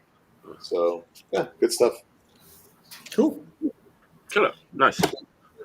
All right. Me? All right. My next my next ting, Mary Timony, Untamed the Tiger. It's probably my favorite record to come out this year. I know that's very NPR of me to say, but you didn't whisper it. You didn't whisper it, so it's not NPR at all. Yeah. I said something else. I was always been a fan, and it's a fucking great record. And I don't know, it's kind of like the songs that are a little longer, kind of have like a like Tangle, like Fairport Convention kind of thing, with like how her and the other guitars kind of play off one another. Mm-hmm. Yeah, and I didn't go see. Apparently, she went on tour and everything, but I didn't do that. I just bought the record, so give me that. But it's a great record, and the lyrics are really good. Like in the same way, like with punk rock, like you see older people doing punk rock, and you're like, oh, like that's cool because it's hard to like show anger as an older person. It's not cool, kind of, to show anger as an older person, if you understand what I mean. Boomer. Exactly. That's why I don't say this stuff. But like, nonetheless, it's hard to be older and like kind of show some vulnerability as well. And I think that's like another kind of cool thing about this record. But yeah. So wait, I'm lost. The band name is Mary Timony. She was in Helium and Autoclave, or they were on Discord. Oh, the Slant Six other band? Yeah. Yeah, well, Cena from Slant Six was in that. I think they were a little better than Slant Six, but names. I mean, and I like Slant Six. Helium, helmet, hammer, toe, kneecap. Like this one is just grab a word out of the air and just be like, I'm naming my band this. This one, what's this one we call? Back brace. All right, cool. What's your band called? Yeah, like a 2-syllable. All right, sweet. What's this one called? Plaster cast. Like, Jesus Christ, what fucking car accident did you guys come out of? Hell yeah. 100. Okay. So, I thought maybe I'd like Mary Timony. She was in like that band Helium. She was like in some other thing like Wild Flag. I don't know. But I remember Wild Flag, yeah. Yeah, that, I mean, whatever. But wasn't really my cup of tea. But I don't know. I like this record. And like I said, probably at least one of the records that I've listened to the most this year that's come out. So that's saying a lot because I kind of live in the past as far as music goes. So yeah, Untamed Tiger, Mary Timony. That's my Nice. fourth. I'm aware that she did solo records. That's great. And Yeah, no. And the other, she had a band called X Hex that were really good. And yeah, she did a couple of solo records. XX. He mentioned XX down there. Yeah. Wow, that guy won. So I lost you guys, man. I was frozen. Then like my camera stopped working, but I could hear you. I think I'm back now, right? You can hear me? Yep, you are back. I am. I think I just was like frozen. Then I apologize. Technical difficulties. That's a great pick. I'm gonna check that out. Okay. All right, Michael. It's your fourth pick, right? What you got? All right. So a lot of people would think I'm joking right now, and I'm not. Absolutely not. This is legit, and this is fucking for real. I'm gonna show you a picture real quick. All right. And if you know it, say what it is. One of the best albums put out in the last 5 years. Looks like a Tool record, right? I was going to say Tool. I was like, we're in trouble. It looks like Tool, don't it? Like you look at this shit, and the first thing that comes to your mind is Tool. You think of some shit, a perfect circle of Tool, right? And then you look at a vinyl that looks like this, right? Oh, hold on. Let me get it. Let me get my baby out. This is my baby, by the way. My mother gave this to me for Christmas during the COVID pandemic, and I cherish it. Look at this beautiful piss yellow slab of vinyl. The thing weighs like 4 pounds, right? This thing is fucking the color of like kidney infection piss. And it's gorgeous, and it weighs like as much as a fucking full-grown baby. And it's great. If you put this on, everything that you've ever heard about auto-tune, everything you've ever heard about having a lot of bands, especially pop bands or hip hop type bands or disco type bands or dance music, electronic music, acoustic live music. They tend to have ringers. The people come in, they'll have somebody fill in. Cher would always have an extra singer to help her fill in her octaves that she couldn't quite reach, just so she could fill her voice out. This is entirely made by computers, right? They took a bunch of old ladies and old men and they created this shit. And this is called Voyage. It is the final album by Abba, and it is fucking amazing. This is the best album you will ever hear in any genre by any band. And it's even if you hate it, you are going to love the production. If you don't like the production, you're going to love the lyrics. If you don't like the lyrics, you're going to love the harmony. You're going to love the way it comes together. It is loud. This thing is like, if you listen to Damn, Damn, Damn, right? That's the loudest rock and roll record I think ever that I can think of. Raw Power and by the Stooges. When you think about like putting it on your fucking turntable, cranking it up to 10 and turning it on and just being like immediately having to grab your ears, right? Because it's loud. And this is loud. Like if you have a ghetto box in your car and you're bumping music, you need to turn it down so you don't blow your back window out. Like this fucking record is. I'm not joking, and that's the funny thing about it is like we believe you. I feel like I'm being a schmuck. I feel like I'm being a mark in like a Seinfeld episode or something like. Everybody loves Abba. There's like the pictures of them. Every picture of them. These are people AI generated pictures of like 80-year-old women and men. This album came out 2 fucking years ago, right? That woman's like 90 years old. That woman, I mean, I'd still give her the works, but like she's got to be at least 80 years old. But like she don't look no kind of 80, does she? Computers, fix that shit, right?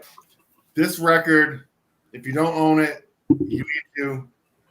If you haven't listened to it, you need to. Even if you got to bootleg it, stream it off of SoulSeek or fucking Napster or whatever the fuck. Like most people don't like. I've noticed there is a weird. Like there's like the whole Tesco V from the Meatmen and like the Abba, like the weird like the interchange of like haha Abba, and it's almost it's always played itself as sort of like an in joke. Yeah, it's not a fucking joke, man. They are fucking good. People And do they like can stop making records. They can come back 40 years after their last record and put an artificially intelligence influenced fucking record out on like just absolute fucking kidney infection colored vinyl. That is the best record that's come out in the 2020s at this point. Everything Taylor Swift has ever fucking worked for is in this fucking package right here. I mean, she'll get it. Like, I mean, I trust. Like, I mean, I have absolute faith in that girl that she'll do it. But like this right here, if you don't have it, listen to it, buy it. If you don't like it, give it to somebody who might. It's a fucking fantastic album. Abba doesn't need our money. If you can bootleg it because these motherfuckers are richer than God. And but that's it. Like this fucking record will make you feel something. And you will feel it genuinely and in your soul and in your spine. Artie, you wanted to say something? Well, first of all, I have nothing against ABBA. The only ABBA songs I've ever heard have been like on the radio or at a wedding or something like that. So I don't know a lot about ABBA. I'm going to listen to this record, and I think 100% of the reason is your sales pitch, and which leads me to my third point. I hope that whatever job you have, you're in sales, like you're selling cars, you're selling software, because you are amazing. I'm a teacher. I would buy whatever you're selling. I'm convinced. You can sell me the shirt off your back right now, and I would buy it. $10. So all that said, this sounds. I'm very intrigued. This sounds like I'm always trying to find music that I can listen to that won't disgust and revolt my family. So this sounds like No, your kids will love it. Your kids, like my daughter. So I've got a daughter who she's like 20 or 30 years old, and like she enjoys ABBA from the original format ABBA that you are normally used to hearing. You know, Dancing Queen, Waterloo, Fernando. The songs you might hear on like a classic rock station or classic oldie station or like a karaoke song. You know, you go to the bowling alley and they got the stupid dance music playing. And lights flash. This ain't that. This is like robots pretending to be ABBA, and it is fucking glorious. I mean, I'm telling you right now, this is. We talk about AI as far as art. Like there's an election cycle going on right now. There's Trump versus what's her name, and there's other dudes, and then this guy and that one chick, and like who knows who, right? What's what anymore? Nobody knows. Up, down, sideways, left, right, green, blue, yellow. This is not these four people playing these songs or singing them. This is robots or some sort of like interdimensional channel, but it is fucking amazing. And if you can find something that beats this, the next time I come on, what are you listening to? I want you to beat me to death with it. fair enough. Well, I got to follow that up. And Rolo 131, ABBA sounds great after 5 shots of Fireball. 10 just makes it sound even better. How are you going to top this? I can. I'm going to. I thought that my last pick was going to be like a crowd pleaser. I went with Legend. I thought it was going to be a bit obscure, and then I thought maybe this one will be like a crowd pleaser. I love this band. Like I celebrate the entire catalog. San Diego, horns, pomade, matching outfits. They were they were big in England for a while. Rocker from the Crypt. Exactly. Yes. I thought it was going to be the Locust. I've been not the Locust. I've been looking for this for decades, and I don't know. I've got like Volume 2, and Volume 1 has been like eluding me for years and years and years. And I just found it the other day in a record store downtown. Had to be mine first. But going back right where I started from, the singles compilation, right? This is circa now. So, All Systems Go. Oh, All Systems Go. All Systems Go, Volume 1. Was the LP, the album. I'm sorry, yeah. Yeah, but it kind of looks a little bit similar, right? But yeah, I guess this is like the first singles compilation, early 90s. Yeah. It's funny because there's so many different labels they were on. They were on anything from like the Pushead Fan Club, to Pop, to Merge, Bacteria Sour, which is also Pushead, Interscope, like major label. They have like tons of 7-inch singles. I know. I love every record by this band. I think they're amazing. Yeah. And I'm not even going to try to describe like what Rocket from the Crypt like sound like. Anybody want to try? Just great rock and roll band. I'd love to have seen them live. I don't know if anybody here has ever saw them live. I can imagine them being amazing. A couple times. Yeah. They're good. Yeah, I'm just happy to get this. I can kind of sleep easy now. Yeah. My Rocket from the Crypt. That one merge single, the UFO, that's in like at least the top 20 of 90s like punk 45s for me. Like that's everybody ripped that off after like that whole kind of like Pansy Division like production, just like like. I mean, it's funny because like they I don't know how this happened, but they were like huge in England when they were on like TV and stuff all the time, like for about like 6 months. When it was like when Dracula Scream came out, Yeah, they had some like they were on TV over in England like all the time. That was their peak, yeah, I think. Yeah, really. Yeah, and I was like, wow, this is kind of cool. You know, I was kind of burnt out a little bit on punk and stuff, and at the time, so I was like, oh, this is pretty cool. You know, these American guys coming over here with their rock and roll. You know, like it was pretty amazing actually. But yeah, big fan. I'm just happy to get this. Cool. Yeah, that was a band that in the night and there around that time, you know, we were all on Long Island listening to like Earth Crisis and other Earth Crisis type bands, and that my friend made me a tape of with Paint as a Fragrance on one side and the first Drive Like Jay on the other side, and I was like, what is this? What am I doing? If I'd have heard like that first, I would not have got into them, but because of like Dracula Scream was so accessible. Yeah. Gotcha. I actually had trouble when I went back to like Paint. You know. That one. The songs are catchy as hell. That and it's Circling Out. And the songs, it's just, it sounds great to me now, but I think if I'd have heard that first back then, it would have been too much. It would have been too much for me, I think, at that time. But those horns and like those matching outfits and the showmanship, it was like really amazing at that time. So. Yeah, it didn't match the music, but it did. It was just British TV. I guess. This would have been like in like the Britpop era, right, when we had like Oasis and all that kind of stuff, maybe, and like who were kind of quite boring, and then like these American dudes come out like with the fucking, you know, like the showmanship and like. I've seen. I don't know what show it is in England, but it was some kind of like music variety show, and it's like Rocket from the Crypt, and then like Royal Trucks are on it, and there's like these people like doing like flamenco dancing around them. It's really weird. Yeah, that was when I saw them first. I think that was either the Tube. I think that it could have been that. Yeah, like they had like weird projections and stuff. Like it was, but yeah, that was the word. It was like a Friday night like youth entertainment program in the studio, and they had all the paid dances and stuff. That was I ever saw Rocket from the Crypt was like on UK TV, and that's the thing you're talking about right now. So it's like, wow, this is pretty cool. So. All right, that's my last pick. Everybody knows Rocket from the Crypt, but I'm just happy to get that one. That's a great record. I wonder how long they did that thing where if you had the tattoo, you got in free. I got in free. Because eventually, I knew like a dozen kids that had that tattoo. Yeah, but that can't be like economically viable. Listen, just keep showing the tattoo. Like, I think you owe me a T-shirt too, maybe. You know. It's diminishing returns for the band. Yeah. I gotta say, like those guys have done some other great stuff too, like post Rocket from the Crypt. There's so much good stuff made by these guys, right? Yeah. That's my last pick, Rocket from the Crypt. Good one.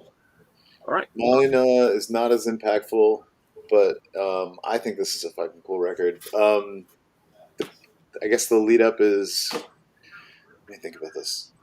My wife and I, we get fucked up, and sometimes not every day, but we end up we'll be like really high, and we'll just be like YouTube scrolling, and we'll watch a music video, and the algorithm will feed us the next video and the next video, and that's how I discovered this band. We were both like entranced by this band, and I don't think it was just because we were on like a lot of edibles, but I think it was it was legitimately good. So I ordered the record, which I do when I'm watching this show. Sometimes I'm like, I'm going to buy that, and then one credit card bill later, I have a new stack. But this was the band we watched the video for, Earth Tongue. This is I like the cover. Yeah, what's that? nice looking record. Yeah, the cover's cool. Yeah. It's like you got to watch their videos are kind of like that was a selling point for me. That was the gateway. But the hooks on this record are great. It's kids. I don't even think it's millennials. I think they're like Gen Z. It's two kids from New Zealand. That's like apparently a place. And this is their first record. This is their second record, rather. I don't have. This is the one that I ordered that I saw the videos for, and it's green. It sounds like, and it's just kind of like, don't rush to judgment. It's like doom. It's not metal. It's doom like rock. Fans of Castle Rat will like this, who we talked about. Fans of Ghost will like this, and because it's got that kind of psychedelic, vintagey, really reverb, like wet vocals and female vocals, and just like it sounds like primitive kind of 2-piece stoner rock, but it's legitimately good. There's a song on here called "Sit Next to Satan." Sure. And that's like my favorite song. Like sit next to Satan. It just like reverberates. But the video we saw was for this song called "Out of This Hell." So if you're when you're done here, and if you're still not able to sleep, you should look up the video for that. It's got that whole like 70s horror vibe. And this was just like, I got the record in the mail, and I stared at the package, and I opened it up, and I'm like, what the fuck is that? I didn't even remember buying it. I had no memory of it. But then when I put it on, I was like, that video, and it clicked. So the songs will stick in your head, and it was a total surprise. So it's a new band, literally like probably children that are making it. Not literally children, not like Linda is or something like that, but like like young kids. People. Yeah, young people. Young people who would like wherever I am. They're like 33, probably. Yeah. Young adults. Yes, young adults. So that's it. Earth Tongue, and this was In the Red put it out. So okay. Yeah, the first record was on some Australian label or New Zealand label, and then this was put out by In the Red. So I guess they're doing stuff. All right. Definitely gonna check that one out. Sounds like up my alley. Okay. I'm gonna flip on my last one to kind of go with the theme of what maybe Mike was doing, but this is something like a record that usually I put on in the daytime to kind of like get up and go, and it's also like a little bit of a nostalgia trip too. Peter, babies, yeah. So it's a 12-inch comp of like their first couple No Future singles. Nice. And that song, The Jinx, is on it, which is a great song. It's kind of like, remove brain, make music. Yeah. now you look at him. Yeah. Like, it's like the like Greg Ginn quote about AC/DC, where it's just like, just remove their heads, they're still going to do the same shit. Like, it's just, it doesn't come from here. Like, man, yeah, same thing. But yeah, my brother had this when I was little, and I don't know, it was just something that was burned in my head. And a couple Christmases ago, it was just like, I think one time I was probably over his house, and we were fucking probably really high, and I was like, you had this Peter and the Test Tube Babies 12-inch, and like we went into some like dumb stoner rap about how it was like so influential to me, and he's like, yeah, I probably sold it, whatever.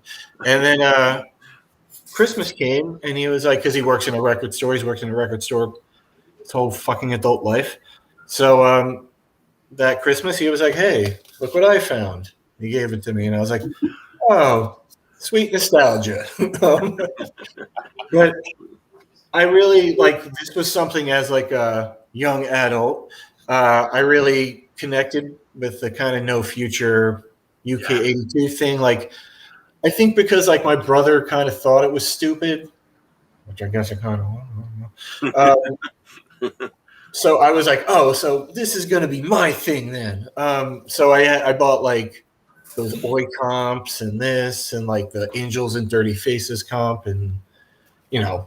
So, yeah, Peter and Test Tube Babies, I think, you know, stand the test of time. Matters what you're looking for. But fun stuff. It is fun stuff, man. That takes me back because they were like the Pissed and Proud album was like one of the first full-length punk albums that I heard from through a school friend. Because I was into like Iron Maiden and Motorhead, and he introduced me to like GBH and punk, and he had the album. And, man, they used to also like Banned from the Pubs and Moped Lads and all those songs. They were like they knew every single word, and I ended up knowing every single word as well. They loved it, and you would get drunk to it, and like it was funny because it was that time where we were all kind of getting into like crass stuff as well, right? Yeah. So when we were like being a little bit like snarky, a little bit cheeky, we were like, hey, we're gonna put on the test tube, Pete on the test tube, babies. Crass are too serious, kind of thing. Like 15 years old, you know, it was like that's great. You know, just kids messing about, drinking cider. It's like, we don't. I didn't come here for a fucking class. So do we have to listen to Crash and like Sparks of Pink Indians all the time? It's okay to listen to like, you know, Peter and Test Tube Babies. But the funny thing is, I didn't realize back then that was a live album because it sounds amazing, right? Yeah, I always felt kind of like ripped off by that record because I was like, wait, like this is just kind of like the stuff on the singles but live. And I was like, right. And I guess you can hear the applause, but like back then I just didn't realize it was a live album. The soundboard rips always will fuck over the audience every time. It's like okay, it's like they call it a live album, but it's just a fucking demo. Yeah, it's just sterile. Yeah. But yeah, and then there's also that Peter and Test Tube Babies record that was kind of like maybe their attempt at selling out. It's kind of like just has his face with the shades. Yeah, I have that one. What's it called? Yeah. It's like the making sounds of frogs or whatever. That's one of those. The single on it was called "The Ballad of Keith Moon." It was like their attempt at kind of doing like, you know, they were trying to make some. They were trying to do what the Addicts were doing. They were trying to cross over the MTV borderline. But while we're here, the band that you want to check out is like the Anti-Nowhere League when they went super like synth pop. Oh yeah. But that song. That's good shit, though. Don't talk bad about it. After that, they tried to go like. Oh yeah. Like the Perfect Crime. That's the name of the record, right? Yeah. Yeah, it's got the gray cover. Yeah, it's not that good. No. But like the thing about Pete and the Test Tube Babies, even though it's kind of like, you know, what you were saying, they're really good musicians though. Yeah. It's super tight, you know. It's like that was one of the things where like this band is stupid, but none of us could play any of the songs. Like, you know, it's like this is difficult to play actually. You know. Yeah. We were lied to. Not everybody can form a band. It's actually quite hard to play this. Yeah. You know? And I always love there's like I forget where I read it, but there's like a quote from the Peter Test Tube Babies guy where like something like when I saw people in like mohair sweaters like walking down the King's Road, I was like, I don't want anything to do with that. Like, but then like when it was like the Rejects and like Upstarts and people like that, that's kind of when like I guess that made punk cooler for more whatever that would be. Working class kids or something. Yeah. They were the funny thing about that band is that it's like when all the dudes with Nikes and Adidas got into the damn New York hardcore. Like it used to be Doc Martens and combat boots. It's like, okay, cool. Let's bring in the fucking suburbs. All right, cool, man. What you got on? You got some Asics on them shits? All right, let's go. Let's fight. We're gonna punch. We're not gonna push anymore. Let's do some karate practice. Let's do some karate. The thing is, though, like, that's the same shit, just as England when they got way shallower of a gene pool. But no offense, Mike, but you remember, like the cover art of like that Pissed and Proud is on them on the beach, right? Yeah. That's because they're from Brighton, which is like probably like the second like most middle class like town in the whole of the UK. It's a town called Brighton. So, but I don't know. I didn't know that at the time, but yeah, that's a great. I don't know. I have so many memories of like listening to those records like as a junior. Yeah, no, they were. Yeah, like those. Like I said, those like kind of UK '82 British, like all that stuff, and then and I think some of those bands like their stinker records even are kind of interesting, like the Angelic Upstarts, like synth pop record. I like that. Like the Blitz stuff. The Blitz stuff was better. That was good. And I like the Cockney Rejects, the Wild Ones. I like that. Yes. Man, I finally met someone who likes the Cockney Rejects and Wild Ones. I think I like it just because it's like, I don't know, man. Like it's UFO. It's like it was produced by Pete Way, right? From UFO. Yeah. That's what I mean. Is like even he, like I could just picture him being like, I don't know, man. Like, you guys aren't that good. I don't know what to tell you.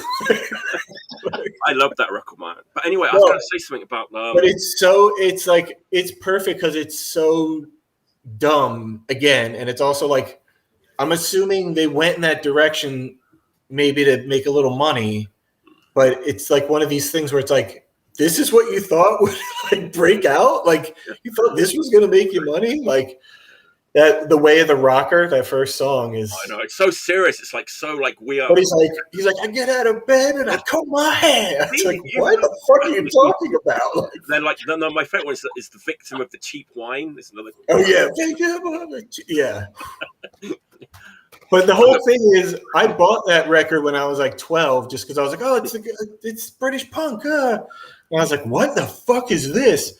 Like, fast forward to me at like 29, like, this is the greatest thing I've ever heard. It's like AC/DC, UFO, Rose Tattoo, right? That's what it's. Yeah. But there's a lot of like,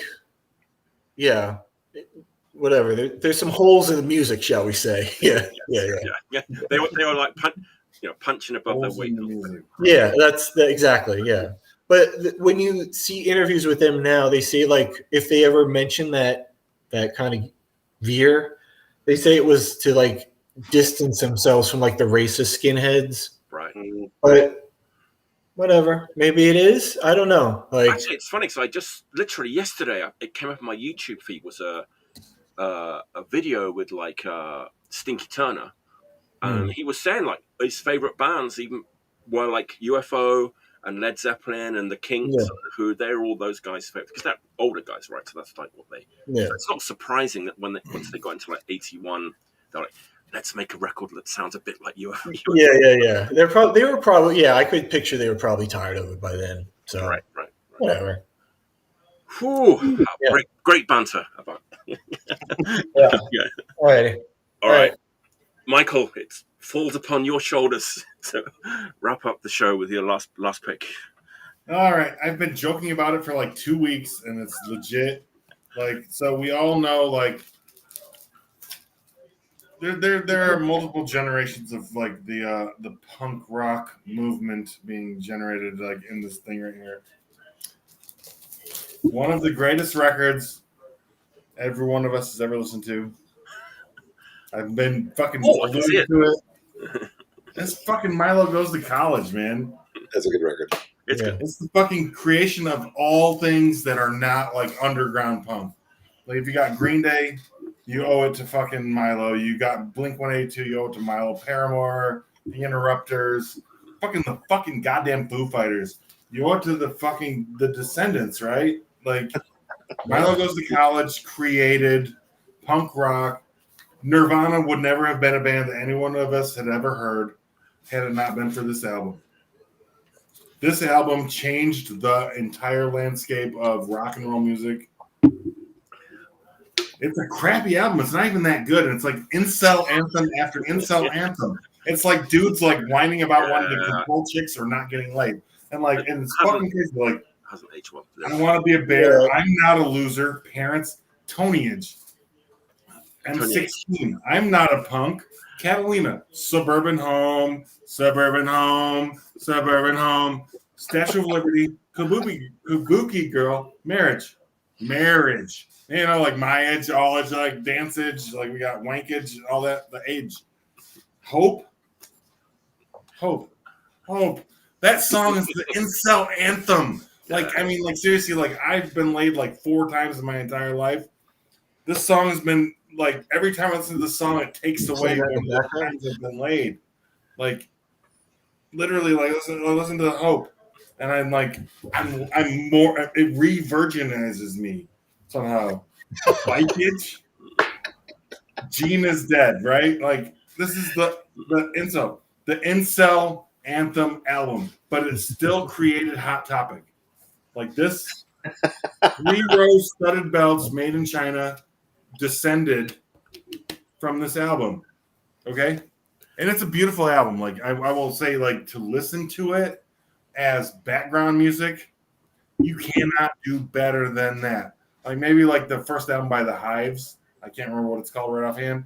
Or like, you know, like the greatest hits of The Who. You can kind of rock and roll with that shit. You can make it move. But like the Descendants, like this is like the first album that was ever like the greatest, worst album of all time. Like this shit is fucking meant for people who are born to go to hell when they die. Like, and I'm an atheist. I don't believe in hell. But like, if you fucking find this to be your favorite album, if Milo Goes to College by the Descendants is your favorite album, you are a molester or a diddler or a fucking rapist or a fucking priest or like something is wrong with you. You can enjoy the album, but it cannot be your favorite. Okay? But I love it. It means a lot to me. I got it on cassette tape from a garage sale when I was 12 years old, and I listened to it, and it taught me things. Like I was a fucking little ass kid growing up in a little crappy ass town, and I listened to this, and listening to the Descendants is not that far from listening to like G.G. Allin or like Murder Junkies type stuff or the Mentors, right? So you start listening to that shit, and you don't know where to draw a line between what's funny and what is like kind of normal and what's like just weird. The Descendants encapsulated all of it in a package where it is like the most disgusting toxic masculinity, I guess. I don't like that word, but like it's like toxic masculinity, but like toxic like dork masculinity, where like the dudes who are getting the shit kicked out of them on the playground for being fags are still putting out this like toxic masculinity shit, and it's like the most involuntarily celibate like dorkage. We'll say dorkage, right? That's a Descendants song title, maybe. Probably. One of the best albums of all time because it sounds good, but one of the worst albums of all time because of the content. I will not fault any one of the members of this band. The Descendants are better than Black Flag. They lasted longer. They've shared more members, like, I mean, if you count Flag. And they are still doing their thing. And, like, the All records, if you want to talk about, like, incel, like, we'll descend into the All records the next time I'm on the show. Because All is basically just, like, white boy, like, tard rock, but... I like the reunion era of Descendants personally, like the Fat records, like those two records, the one on Fat and the one on Epitaph. Everything was a chance. I should listen to them because everyone says that they're legitimately good, but they're good. Everything Sucks is really good. Yeah, I like that a lot. I do. Like the thing about the Descendants is they have not put out a bad record. Mm-hmm. Everything they do is perfect. The motherfuckers are scientists and geniuses and astrophysicists and fucking. I think one of them is related to Jesus by like blood. I think Bill Stevenson was in like he's been in every version of Black Flag, including all the versions that didn't have Greg Ginn in them. And like and he also he will play in 3 different bands at the same time on the same night in different states. Like, so like Bill is the Descendants, right? Like Bill is the Descendants as Greg is to Right. Black Flag. Yes. Agreed. I love him. I love him to death. Still gross. Tony But Pence is a big Descendants fan. Milo goes to college. There we have it. Oh, yeah. We blame them. We blame these guys for Blink 182. Blame them for fucking Green Day. We blame them for Unwritten Law. We blame them for Sum 41. We blame them for fucking whatever that other shitty ass bitch is, like fucking Youngblood, the English dude. You know him. You're in from England. Avril Lavigne. Heard of him. Crappy Pop Punk. Starlight Vocal Band. Yeah, every single last one of them. Boom. There you go. Love it. And on that bombshell, let me just I would buy announce next week's show. Let me announce next week's show. It's going to be a good show next week, as was today's, of course. Jasmine Mabry's coming on, formerly of Signal Lost. Going to be a good guest. Okay. Jake Levy from Canadian Rifle. And show veteran Jordan Atkins. I think it's like his 7th time. Always good to have Jordan on the show. Next week, next Friday, same time. What's the date? Friday the 13th. There you go. Friday, September 13th. Quick side. 10 p.m. Eastern. It's going to be a great show. Thanks. It was a good show. There you go. now that Daniel's blowing up the comments now, but we'll read them after the show. Okay. There are a lot of comments came in right at the end. There you go. All right, we'll wrap up. We'll chat a little bit after we turn the cameras off for my Patreon content. Until next time, stay healthy and stay